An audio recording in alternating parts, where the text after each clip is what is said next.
La pleine lune aurait-elle une influence sur nos corps et nos esprits?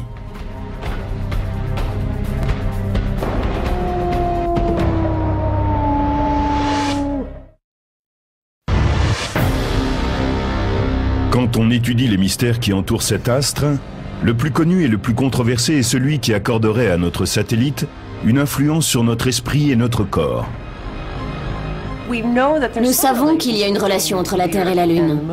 Il n'est peut-être pas aussi extravagant que cela de penser que ces différentes phases, et en particulier la pleine Lune, puissent avoir une influence sur les gens. Il y a une pléiade d'énigmes physiques et psychologiques.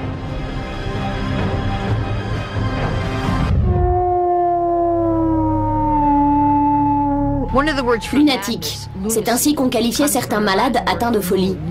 Le mot vient du latin luna, la lune. Je pense que depuis toujours on associe la lune et l'esprit humain. Beaucoup de gens croient véritablement que la pleine lune affecte leur comportement ou quelque chose comme leur biochimie interne. C'est une croyance largement répandue, y compris dans le corps médical. Beaucoup de gens pensent que pendant la pleine lune, il y aurait des changements mesurables, une affluence accrue dans les services d'urgence, une augmentation du nombre de conceptions et de naissances. Il y a toute une mythologie sur les changements de comportement qui coïncideraient avec certaines phases de la lune. Les anecdotes abondent, mais la science accrédite-t-elle l'idée que la pleine lune aurait un effet mesurable sur les terriens? On a longtemps tenté d'associer la Lune et ses effets gravitationnels sur le comportement des hommes et des animaux. Il est certain que la Lune déplace les océans qui couvrent 70% de notre planète.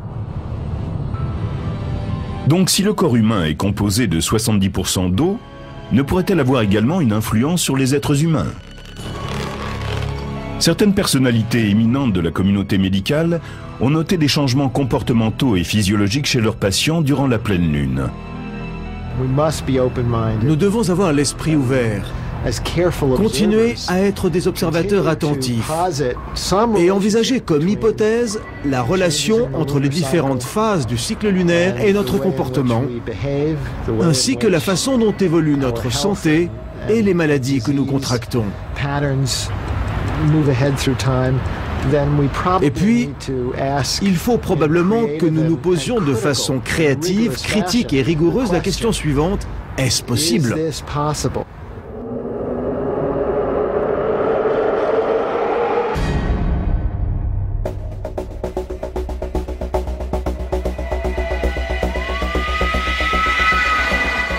Certains membres des forces de l'ordre pensent que le nombre de crimes augmente quand la lune est pleine. Mais sur le terrain, d'autres n'en sont pas aussi convaincus.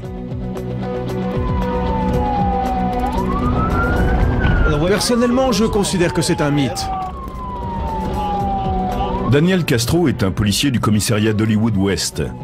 Nous sommes au début d'une nouvelle phase lunaire et il ne croit pas à l'influence de la Lune sur la population. Mais 20 minutes plus tard, il a déjà reçu 3 appels. On vient juste de nous signaler qu'un vol a été commis. Un homme de type hispanique, d'environ 32 ans, vêtu d'un t-shirt de prisonnier orange, ne portant pas de pantalon, mais simplement un slip bleu, a volé un livre.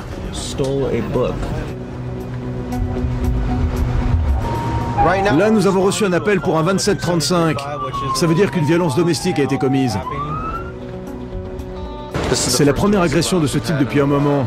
Et ça arrive justement quand c'est la pleine lune. En ce moment, nous sommes en route vers la résidence d'une personne célèbre qui habite dans notre zone. L'appel établit qu'un voisin de la personne en question est en train de jeter des bouteilles dans le jardin de notre informateur. À la fin de cette nuit particulièrement agitée, le scepticisme du policier Castro commence à faiblir. Franchement, au début, je n'y croyais pas trop.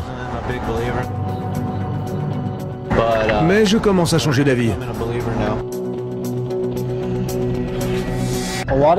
Beaucoup de ces idées sont liées au fait que la Lune est à l'origine des marées. Alors on se dit qu'elle exerce la même attraction sur les gens, mais ce n'est pas possible.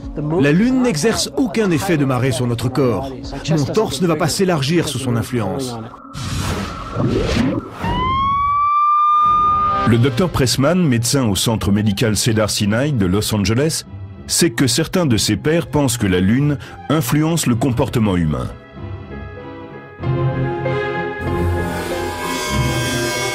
Les médecins qui pensent que la Lune affecte nos corps et notre comportement en arrivent à cette conclusion sur la base de leurs observations. Mais celles-ci peuvent être complètement faussées. Elles peuvent dépendre de la situation et ne rien signifier d'autre que le fait que quelqu'un ait observé quelque chose. Pour Pressman, ces déclarations pourraient relever d'un a priori basé sur des expériences personnelles. Si vous vous intéressez à ces témoignages, vous vous apercevez qu'aucun mécanisme évident ne permet de démontrer l'influence de la Lune sur les souffrances des patients. Pourtant, certains cliniciens intelligents, tout comme des observateurs attentifs, continuent à avoir une relation entre ces phénomènes. Le comportement d'un individu est influencé par ce qu'il croit. Si certains sont convaincus qu'il existe une relation magique avec la Lune, il est fort possible que cela affecte leur comportement. La question de savoir si la pleine Lune a un impact mesurable sur le corps et l'esprit humain continue à faire débat et à perpétuer toute une mythologie autour de cet astre. D'autres légendes entourent notre voisine la plus proche, même si tout le monde n'arrive pas toujours à voir l'homme dans la Lune.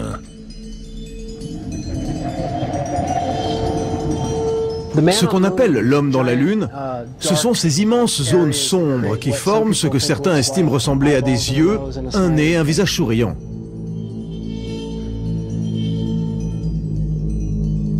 Laissez-moi commencer par vous dire que je n'ai jamais vu l'homme dans la Lune. Et si certains y arrivent, je pense que c'est à travers leur créativité et leur subjectivité. La Lune a longtemps été le support de rites et de mythes, mais ce qu'on croit y voir est uniquement dans le regard de l'observateur. Nombre de cultures n'y voient pas un homme. Beaucoup ont opté pour un lapin. Mais il y a d'autres interprétations. Mais tous ceux qui regardent là-haut, vers la Lune, peuvent y voir des zones sombres et d'autres plus claires. Et il ne s'agit pas d'une illusion, mais de véritables montagnes et vallées. Les zones plus claires sont des plateaux accidentés comprenant des cratères. On les appelle terrae, les terres. Elles font partie de la croûte originale de la Lune, fracassée par les impacts de météorites, d'astéroïdes et de comètes. Et l'on a donné aux zones sombres le nom de marées, par analogie avec les océans terrestres. Marée est un mot qui signifie mer en latin. Ce sont d'anciennes coulées de lave qui se sont déversées, ou plutôt qui ont suinté à une certaine époque, et qui sont maintenant devenues solides. Créées il y a des milliards d'années à partir des cratères nés de la chute d'objets célestes, les mers constituent 16% de la surface de la Lune, et ressemblent en effet à des étendues d'eau. La dernière hypothèse est qu'un astéroïde géant aurait heurté l'autre côté de la Lune et l'aurait ébranlé de façon si forte que la lave aurait suinté du côté opposé, celui que nous voyons, formant de grands épanchements sombres qui se sont solidifiés avec le temps.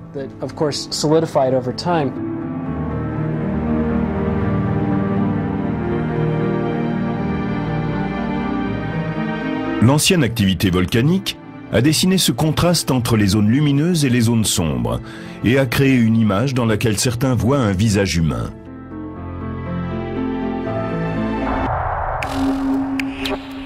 Les yeux correspondent en fait à la marée Imbrium, la mer des pluies, et à la marée Serenitatis, la mer de sérénité.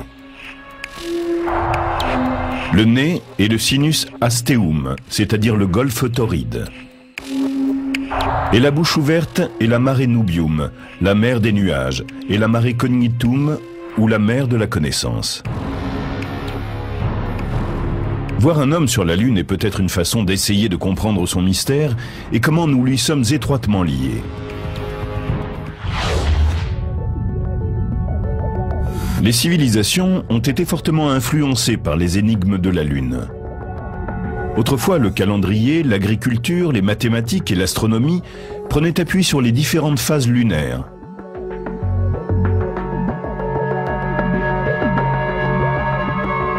Chaque mois, l'astre semble changer de forme au cours d'un cycle qui comporte 8 étapes.